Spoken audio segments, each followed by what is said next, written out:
In today's episode, I'm joined by Laurence of Cacao Source, speaking from Guatemala. Despite the distance between Oregon and Guatemala and one brief internet hiccup, our conversation carries the full heart of cacao. We explore the roots of Cacao Source, the sacred role of the Mayan women's collectives, and how to work with cacao both in ceremony and daily life. Let this be a moment of remembrance and let the medicine speak. Welcome back to another episode of Love of One, Healing and Transformation. Today, I'm honored to have Laurence. I really wanted to have Cacao Source on because I find their cacao absolutely beautiful. I can feel it differently in my heart space. It tastes more natural, more earthy, more of a connection with Pachamama and the cacao wisdom and energy of the heart center for me. I'm really honored to have Cacao Source, Miss Laurence, here today to talk to us about how they harvest it, how they work with the Mayan women's community, which I find so intriguing and beautiful. And then also, what are the differences between cacao in a ceremonial space versus in a culinary aspect?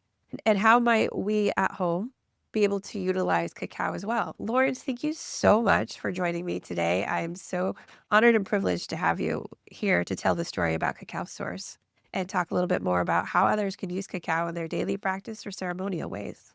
Thank you so much for the invitation. That, as I mentioned before, that means a lot for us to have a voice to share the work we do. Absolutely.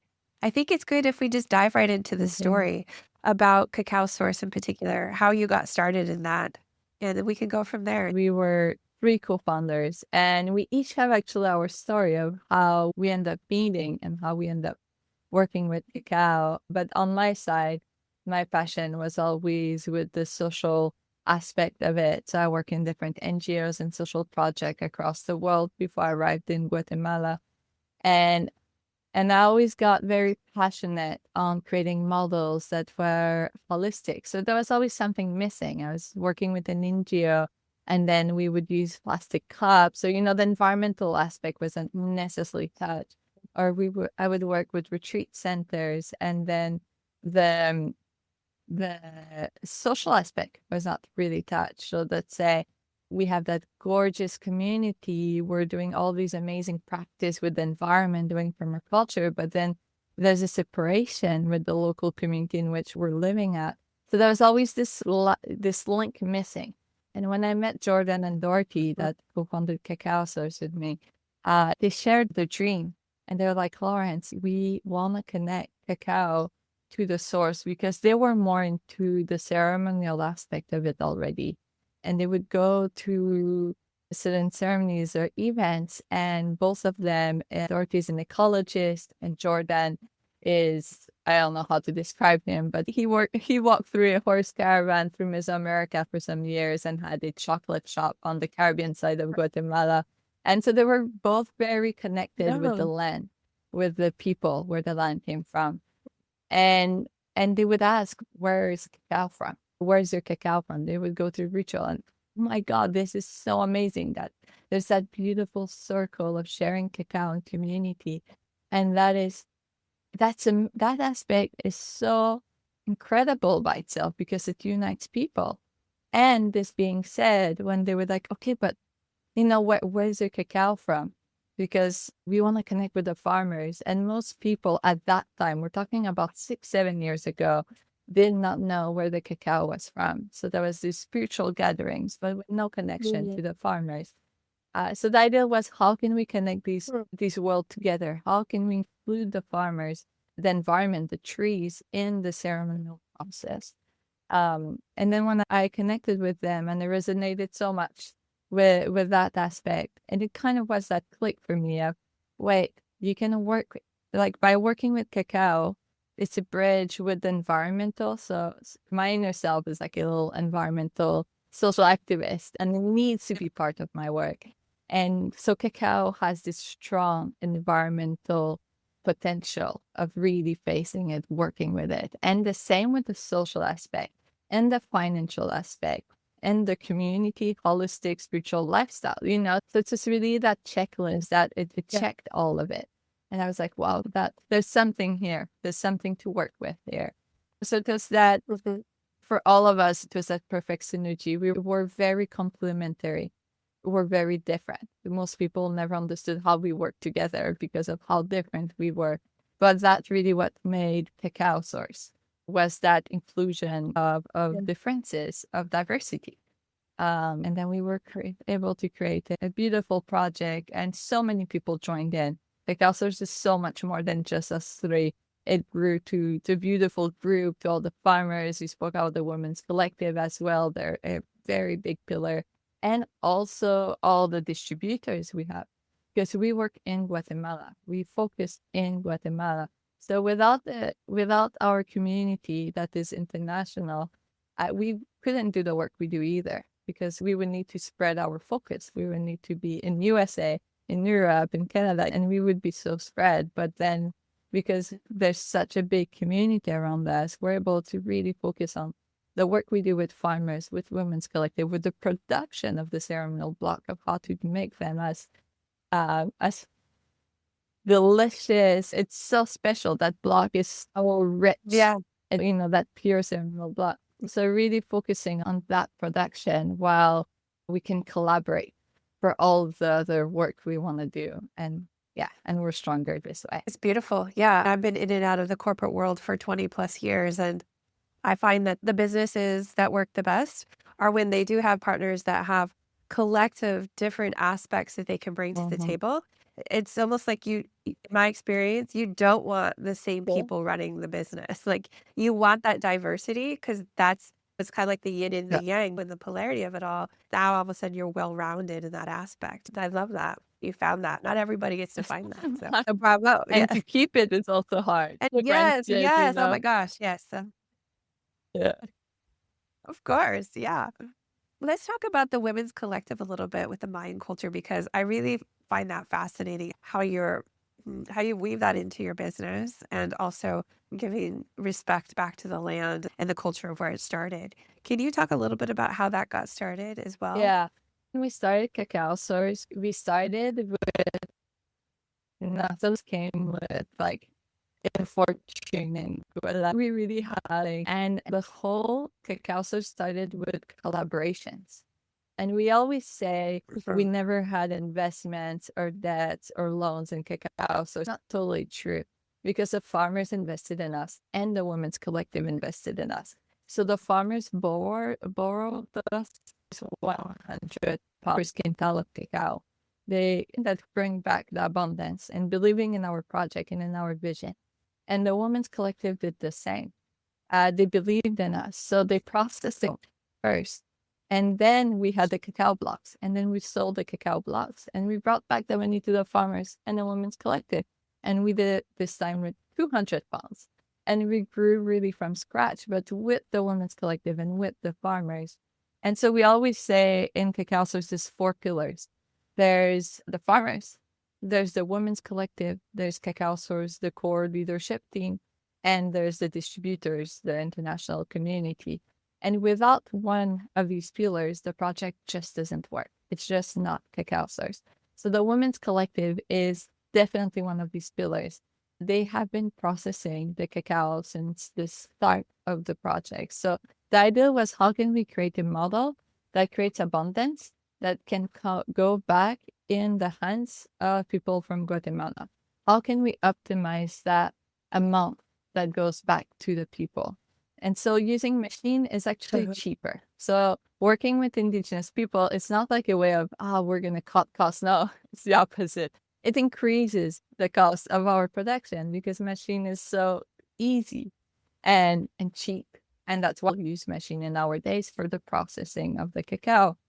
But by including the Women's Collective, it's a way to first connect. So most of the Women's Collective, how we do is we work with a leader. We work with 7 different Women's Collective leaders. So women from the Cacao community that have a very strong personality. And they're leaders not because of Cacao Source. They're like powerhouse with or without us. They're participating in politics and like social activities, and they have a big space in their community. And then they're in charge of the whole process. From when we started, they were doing the roasting. Now they're still doing the roasting, but we have a new model. But they do the roasting, peeling, and grinding. So our grinding, we use low tech. We go with what's available around. We grind with the local corn grinder. Every village in Guatemala has a corn grinder because tortillas, corn is at the center of the culture. Initially, there was a corn grinder, put the cacao in, it created that face, and then it would be molded. And it needs to be like exactly 1 pound because this cacao grow internationally.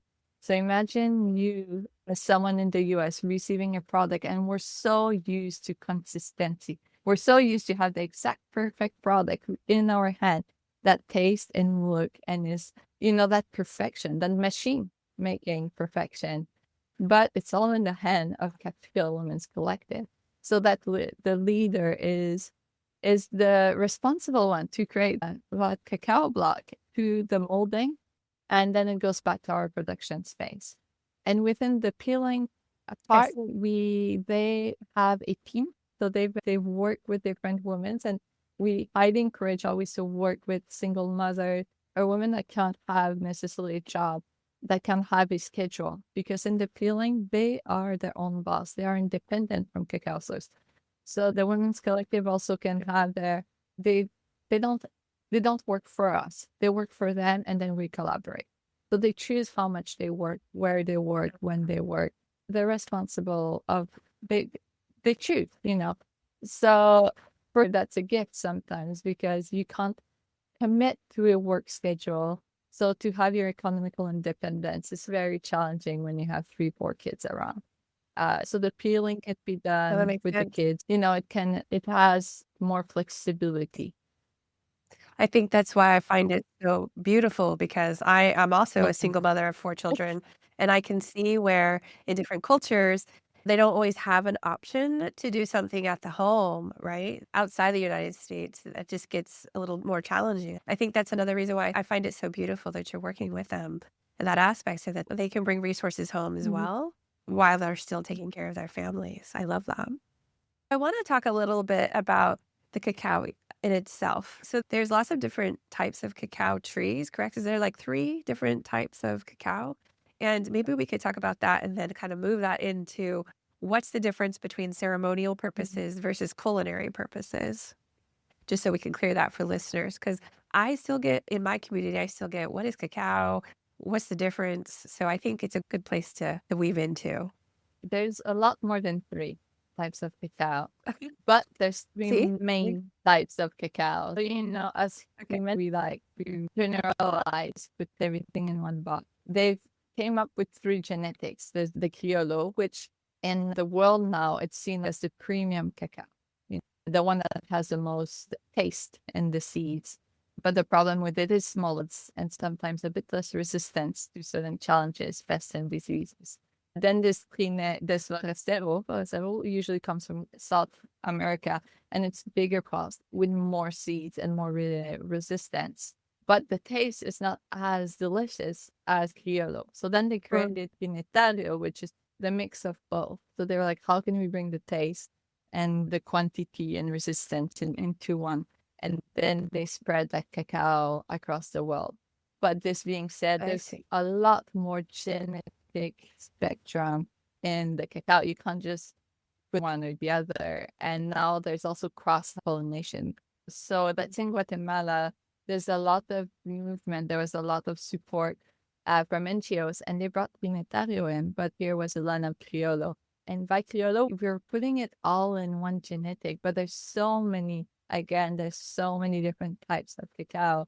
But the Pinetario came in and was spread all around, and the NGOs or different projects would say to the local community, this, plant this cacao. So now there's also initiatives about seed banks of how can we preserve the ancestral seeds of cacao and how can we ensure we don't lose that. Also, because now there's cross-pollination, and it's most of Criollo cacao we see today are more acriolado. They're more in the spectrum of Criollo, but then it's not the same seeds that we used to have. And then there's so many other types, and now it's like popping out all over the world of different genetics in Southern America and Costa Rica, here in Guatemala and Mexico. So I wouldn't say 3. I would say, again, there's so much diversity, and we like to put them in 3 groups to have it or organized in our human mind. But I think it's nice to leave space to that diversity and also value the different types. Because again, we say one is better than the other, but actually they're just different.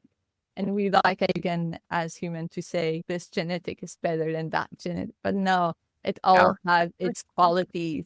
And even though even if it's not valued in the chocolate world, it still has other value.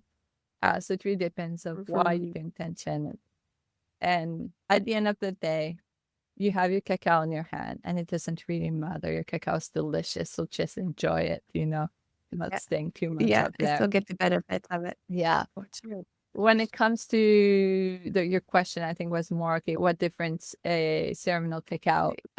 We often will start by saying the intention, but what I would like to bring today is more to understand what, for us at least, and again, there's no right answer. I feel now more and more we're trying to put ceremonial cacao in a box. Like we, say like, that's a checklist to say that ceremonial cacao. And there's more and more gatekeeping, which I feel it's the opposite of what cacao should be about. Cacao should be about, it's there to be shared. It's love. So for us, cacao is a tool to ceremony. So a ceremonial cacao is different than a ceremony. A ceremonial cacao it's an ingredient for rituals. So it's a cacao used for rituals. It's a bit like tobacco. You have tobacco that is made, of course, it's like tobacco could be that ingredient, or it could be cigarette. And cigarette, you don't necessarily want to feed that to your fire because there's a lot of chemicals added to it. And the intention, there's something, it can be literally a poison or a medicine. And cacao can be a poison or a medicine. That's true. So the tobacco is, tobacco is like the rapé versus the cigarette, right? Yeah. Yeah, there's a lot. Or just pure tobacco that you grow in your backyard. So in the process, when we work, we try to actually be diverse because ingredients to ceremonies, it's all about resonance. It's all how you feel as a person receiving this and what's your connection. We don't believe there's one cacao better than the other. We don't think Cacao Source cacao is the best cacao in the world. It's the best for the moment, for the person who received it. And we have single origins. We believe every earth, the terroir, every land where it comes from will impact the energy. And the first thing, where does it come from? Is it a diverse ecosystem? Cacao is an extremely absorbent plant. It's absorbed. That's why also there's warnings about heavy metals, because if there's heavy metals in the land, the cacao absorbs it. So anything there's in the land, energetically also, it pulls it out, the seed. So where it comes from, for us, we value agroforestry. We value a healthy ecosystem. We believe if it grows in a healthy ecosystems, it helps. Then when it comes in our body ecosystem, it's going to be also healthy. So where it comes from, and then what was the intention of making it, the process of it, was it made within machines or was it made within hands? And the ceremonial cacao that comes from machine, and if you resonate with it, why not? Supports your health, your your own benefit, and you feel more connected, why not? In our case, we really love what we resonate with is a cacao as artisanal. We try to find that balance of artisanal, but also, again, one of our mission is social and environmental justice. So how can we optimize that? Let's say we use a roasting machine. We use, as I mentioned, the corn grinding machine. It's transformed into a cacao grinding machine. Allows us to have more cacao processed, so the abundance of the river to be bigger and to have more people involved. So instead of using machines to have less people involved, we use machines to have more people involved. And that's the only moment where we use a machine over a human, is when we think it's going to allow us to involve more people. So there's very specific moments. And then it's, how do you share the cacao? Do you use it consumable, use it on the go or consume it? It's what's the intention also when you're drinking it. Again, the ceremonial movement has so many, it's a new movement. It's like it comes from ancestral roots, but how it's being shared today is something new. How it always used to be shared, and it had its different ways. And chocolate for me is that there's actually a thing called chocolate. Doesn't mean exploitation. There's definitely exploitative chocolate. For us, against that. But there's really culinary.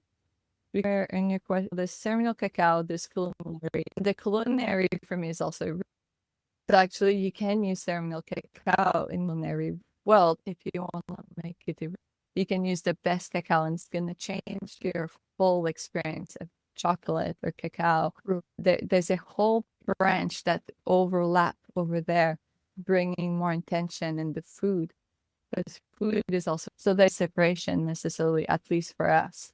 But then the chocolate, when you add a lot of sugar or processing chemicals, and what you do for me when you use lots of machine, that's kind of where the world's set. And often when we consume it, I think the empowerment of consumers is the most important.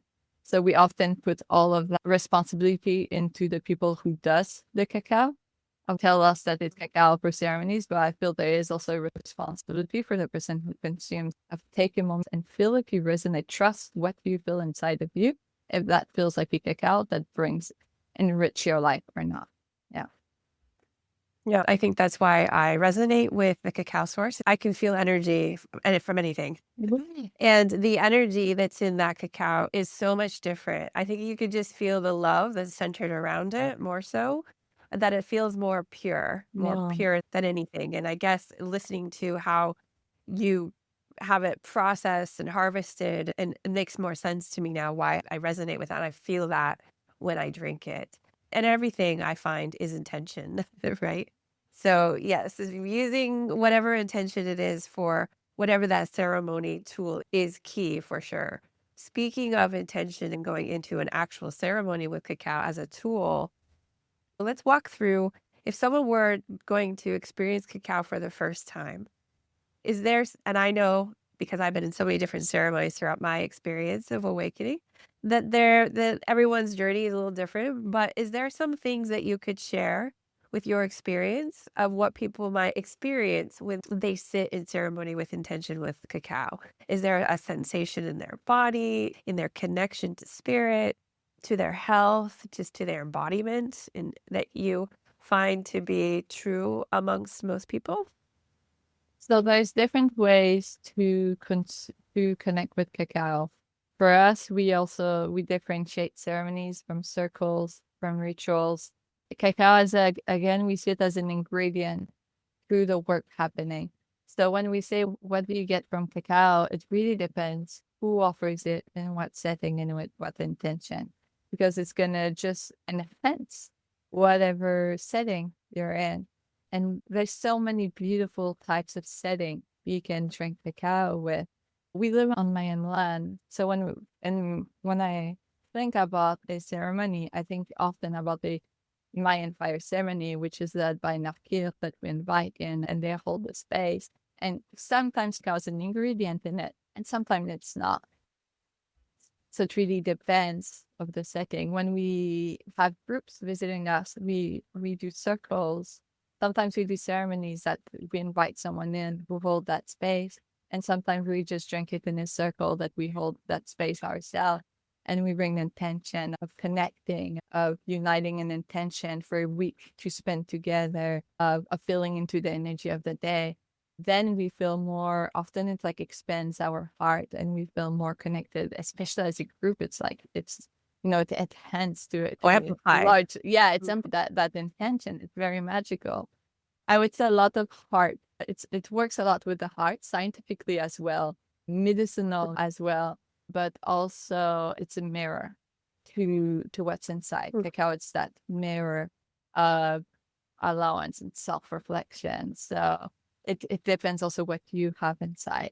So there's no, as you mentioned a bit when you asked, there's not one specific answer. There's so many experience, but there's definitely a small correlation with your heart feel a bit more expanded. It allows more space for whatever work is happening, I would say. Yeah. Yeah. That's beautiful. And some people use it as a daily ritual, like I do. Is there some information or something you can share about using it as a daily ritual too, outside of ceremony in a circle? Yeah. My favorite way personally to use it. I also love my cacao in the morning to start the day. For me, it's been a tool of presence, of just bringing gratefulness. It's like you just give thanks, just bring gratefulness in. Everything is a ceremony. If you have our package, it's always life is a ceremony. That's a big part of the essence of Cacao Source. But first, you always want to give. Everything we do, if that is business, sitting in cacao, working with people, first you always want to give. And giving thanks is one of the best way to give to a bigger spirit. So first acknowledge what you have, give thanks, and then you can intentionalize something for the day. But that's how I personally love to connect with it for myself. Sometimes I include my loved ones around, my dear friends, and there's something so special with it. This being said, again, overconsumption of anything, every medicine can become poison. So also the consumption of it needs to be mindful. I usually love to take one day off, one day without drinking cacao. There is heavy metals in cacao. It is a thing. The consumption of it, it's a medicine. It needs to be consumed as a medicine. If you overconsume any medicine in this world, it's not good for your body. So That's a good point. When consume the medicine of cacao, treating it as so and not over-consuming it is very important. So just being mindful also Thank with you for sharing that. dosage. If you drink it on a daily basis, you don't need that much. You already have cacao in your body, so you can take 50 grams, 20 grams. Sometimes we say a ceremonial dose is 40 grams, but that's not for daily use. That's like, when you go very deep with cacao. So for daily use, we can use less and mindful with the consumption. Thank you for saying that, because I don't think people put that together, that it is a medicine and you wouldn't chug your pharmaceutical medicine because of the same reason. And that's the same thing with psilocybin, microdosing. You want to do too much all the time and give your body a break. I think that's true with all this stuff. So thank you for sharing that, because I don't think people put that together. They think, oh, it's like, I think some people that are aware and educated, that's why I love this episode, so we can educate. But they think, oh, chocolate, you can never have too much. Well, that's actually... It's not completely true. Yeah. What else would you like to share about something else that's very similar in nature about overconsumption? Is there something else that's really important that people that have never tried or just now venturing into cacao, seems to be an uptick these days about cacao ceremonies and going within, which is beautiful to see. I love seeing that and opening the heart. Is there anything else that you'd like to share to educate people about? Maybe respect. I think, again, cacao has really deep roots in different indigenous groups. And that's also a very interesting one because, again, we're settled here. I live on Cacti land. Our office is on Cactical lands. Most of our workers are Tutuid. So there's a lot of indigenous group. And when I say group, I mean nations. So one nation can't speak for all nations. And just bringing the respect back of where it came from, because there's a really deep history for these lands. But also cacao comes from South America. It comes from Costa Rica, used it as well, Mexico. So I think just understanding a bit of the path of where does cacao come from. And it was a challenge to keep the wisdom that came with cacao that now we consume. For the wisdom keeper, they put a lot of their lives at risk to safeguard that. So I think also being patient as consumers. It's a medicine from an indigenous group that now is interweaving. Now the space of indigenous is growing. And I feel a lot of the group are trying to pick up, because a lot of the wisdom was passed down word of mouth because it couldn't be written. There was lots of risk with it. And now I feel a lot of it is trying to be grouped back together. And the interference of foreign influence can be very challenging to interweave this wisdom back. So I think for us as foreigners, it's a lot of patience of not allowing, because we have nothing to allow. It's theirs. Sometimes it's not ours. But just like how it's beautiful, like cacao can be shared. And when it comes to the wisdom of it, just having we're so used to have what we want, at the moment we want it. That's called capitalism. We're mind trained for that. And I think just having this step back of patience and allowing and letting the wisdom build itself, and letting the wisdom keepers also have that space. And of course, everything is about sharing. Everything is about prosperity. And cacao wants to be shared, but sometimes it's just being like, okay, let's maybe find out what's the history of that medicine I connect so much with. How can I respect? And how can I give thanks back to it? And how can I make sure that if I create abundance and prosperity in my country, how can I make sure that the country where it's produced also have that same abundance and prosperity? That it doesn't just, again, stay in the hands of the few, but it also goes in the hand of where it comes from.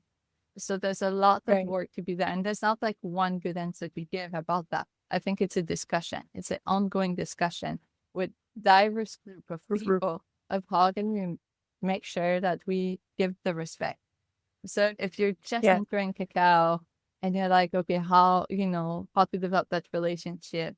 Cacao is, again, meant to be shared. It's amazing. You're connecting with cacao. There's so much to be shared there. And it's also, I want to go deeper into it. Just remember that there's a whole story behind it, and how can you give respect back? And how can you make sure you're not profiting out of the medicine of a group of people that are challenged and that they do this. So having that bridge connecting, I think, is extremely important. And we're still figuring it out with Cacao Source. We try to bring as many voices in our core team, leadership team. We have from the indigenous to foreigner groups coming together, and we always speak about it, because there's not one moment where we can say, check, we done it right. This is the formula. It's ongoing process. Yeah. I love all of that. Respect and gratitude go hand in hand. I think it's very important that when you sit with cacao, that you thank her. You give gratitude to the farmers, to the land, to Pachamama, to all of them. And that's a simple thing anyone can do before they drink and sip their cacao on a daily basis or a ceremonial space. To say, know the name of your farmers, know the name of your guardians. It's so simple, but we forgot about that. In our blocks, we have a scan code in the back, and it scans back to the origin. And the goal of that was like, if you sip cacao, say, thank you, Juan, thank you, Cheo. Know the name of who. Imagine like a farmer's whole life is around caring for the land. And then there's a heavy rain. And there's a challenge coming up. It's a very human work. It's humans, we forget that. Yeah. The fucking very emotional. I love that. Yeah, thanks. Always more. It's enough. Give more. Extra touch. There's never enough of thank you. Just a simple thing that, which goes back to you saying and reminding us patience, right? So be patient with yourself, even when you sit with cacao. And being patient also includes taking the time to give gratitude, give thanks, to sit in your intention. That's part of the patience, I think, too, that people often forget in their busy life, down the hatch. But you may not get all the benefits from that, right? Yeah. How has cacao changed your life personally, Laurence? It's very interesting. So much, I'm sure. Yeah, but I want to use that metaphor I don't know for this, but I feel like I was kind of a lobster of not knowing what I was getting into, of the lobster you put in the water. And then at some point you just like, oh, I'm cooked. And it's kind of like the same thing. So when I started with cacao, I started for the social and environmental justice. I started because I wanted to work with the land. I wanted to work with agroforestry.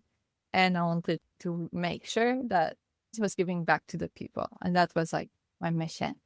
And then, of course, you drink cacao. And I remember the first time we shared cacao for over 200 people. And we're like preparing it and the folding cacao. Then we served cacao and drank it.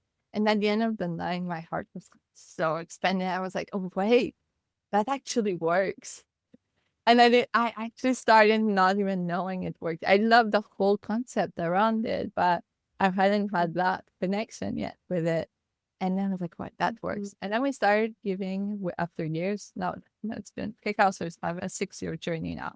We started offering trainings because we're in the world of cacao every single day. And we did a lot of networking, collaboration, and bridges with the communities. And let's share that. And within these trainings, 7 days, 9 days, drinking cacao every day with a group with intention every single time. And we do it 2-3 times a year. And every single time it shifts something. And you're holding space, but you feel all of that movement passing through you. And you're like, oh, work is happening. And it's such an interesting thing because it's that work is part of our work as well as part of our daily work. So it's like the inner work and the outer work is connected. It's because we work with cacao. And so every time it's a personal journey, and also we separate our yeah. Oh, So I I love that. been happy. My upside down definitely. Yeah, my days. Now I have a small farm. I grow some cacao trees. I practice it. I'm a little drink, and my whole life with cacao. Yeah. Yeah. Well, life is cacao. Awesome. And so I know you give training. Did you want to talk a little bit about that before we go? Trainings are 1 week participative, like you're part of our community, kind of, because we don't believe in 1 week you can become a space holder. It's a life path. What we do is an introduction. It's a seed to start the life path.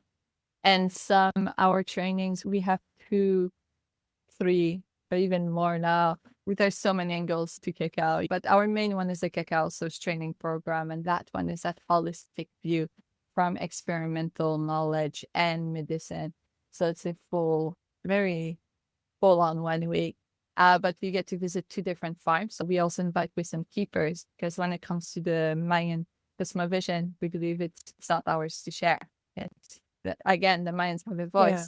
We don't need to speak for them. They can speak for themselves. So we collaborate, and then we share more about history, about medicine, social business, sacred spaces. So we go really in that holistic approach. Ecology, very important. Like, what is the role of cacao in the ecosystem? There's so many synergies of how it works with our body. The cacao is a symbiotic plant. Anyway, if I start, I won't stop. There's so much to say about it.